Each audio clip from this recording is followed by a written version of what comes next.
My dad was tired of me clattering lads on the football pitch. I had to go and work in a bank for the year. They had the best penny sweets. Playing 11, blindside winner, big crash ball. I never thought I was good enough to be a rugby player at the time. A different way around, but I've made it here eventually.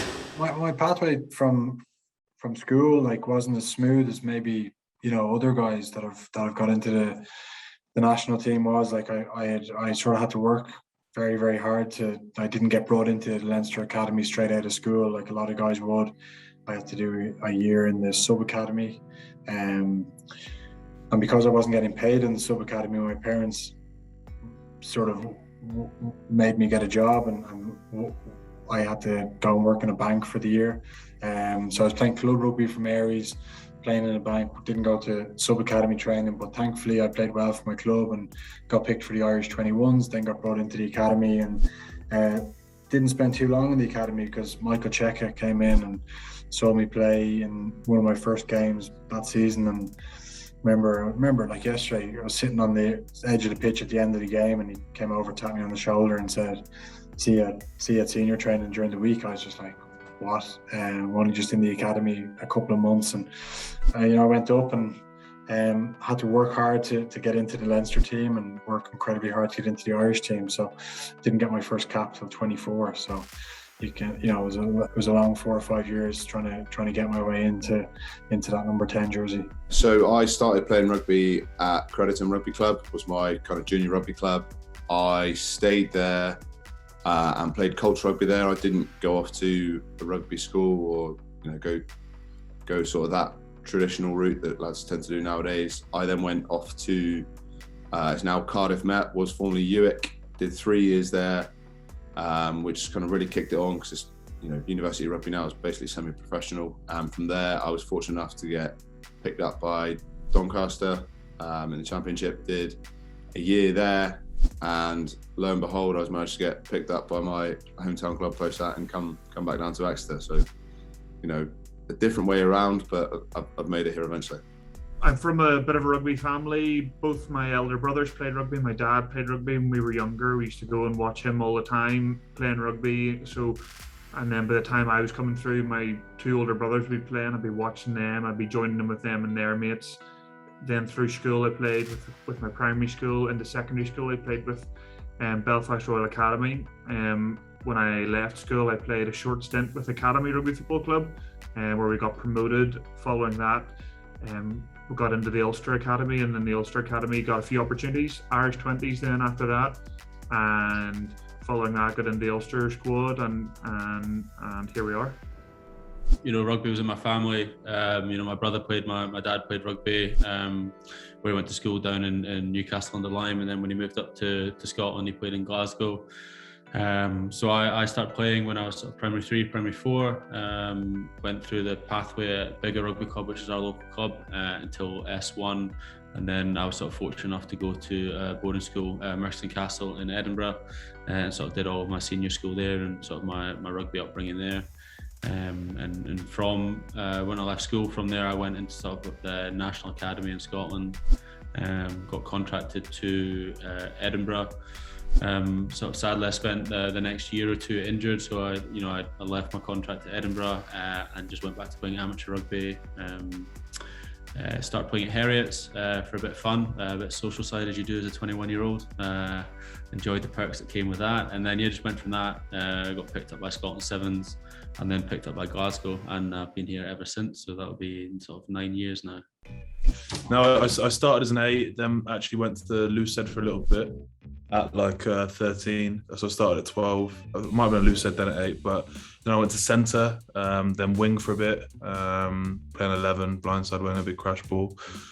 Then back to centre for 16s, then I got brought to Hartpury as a number 8, and then to Lucid when I moved to Bristol. So yeah, I was actually brought back and then back forward again, so that says a lot about my centre skills, doesn't it? I played my college final 40 minutes at 8, and then the last 40 at Lucid. So that was fun, but those scrums don't compare to your first senior scrum. It was actually a Nat 2 against a team that just got demoted. I can't remember who they were, one of the Amptill maybe. This massive tight head, and he shoved my head up my ass, and I was in agony for a long time. So You learn a lot of lessons and get humbled very quickly. And I was a bit of a big ego, big fish in a small pond when I was at age group. So it was good for me. Showed me some humility, and then you go to the champ and you get dished up even more. So yeah, I learned some harsh lessons very quickly, but it builds character, as they say. So I pretty much started playing rugby because my brother had started rugby and I wanted to do everything he did because he was older than me. So I sort of went along with his age group, and he was 3 years up and got sort of pushed to the side, and I had to wait my turn. And then I sort of got into rugby and loved it, but also because they had the best penny sweets at my local rugby club. I used to love it. You know, you sort of go along and find 20p and get 25 penny sweets. You know, don't worry about the maths. You know, you get your sweets and you're over the moon about it. So, yeah, I loved going along every weekend, running around with mates, and you know, very lucky at my club. I'm still friends with 4 or 5 of the guys I play with from the age of sort of 7 or 8 years old, and my parents are still friends with the parents of those guys, which is pretty amazing. 25 years on. So that was sort of my pathway in, just my local rugby club, and loved it. Yeah, so I didn't come from a rugby background at all. Didn't really know what rugby was, but came from football and boxing background, and my dad was tired of me clattering lads on a football pitch, so decided to take me down a local rugby club when England won the World Cup in 2003, and since then just really sort of took to it actually and loved it. And then just my journey through Ipswich Rugby Club and in Colchester was unbelievable, and people that took me on, and was lucky enough to be awarded a scholarship at St Joseph's College, where the private school of my family is not even heard of really. So yeah, my mum and dad worked real hard to give me the opportunity to go there, and invested a lot of time and money into helping me go there, and got invited into Saints. Unfortunately got released 1 or 2 years after that. Just wasn't in the best place with my rugby. I wasn't really enjoying it a massive amount. I was told that I was never really going to be big enough to play professional rugby. It wasn't up until I was 16 again that I was lucky enough to be invited back in and given another chance. And as soon as I finished my exams at 18, I was down at Northampton Saints. So yeah, it's pretty much my rugby journey up until I went down to Northampton. I think, rugby in South Africa is like a religion. So I started playing when I was 6-7 years old, just playing with your cousins that was quite a bit older than me. They obviously pushed me to be better, trying to play at their level from a young age. And then at school, just loved the game. Every chance we could get, if it was raining or was touch rugby in the park, every chance really to play rugby, and get a ball in our hands, myself and my friends took the opportunity. And then at school, my final year at school, we played at festivals across South Africa. We actually played at 2.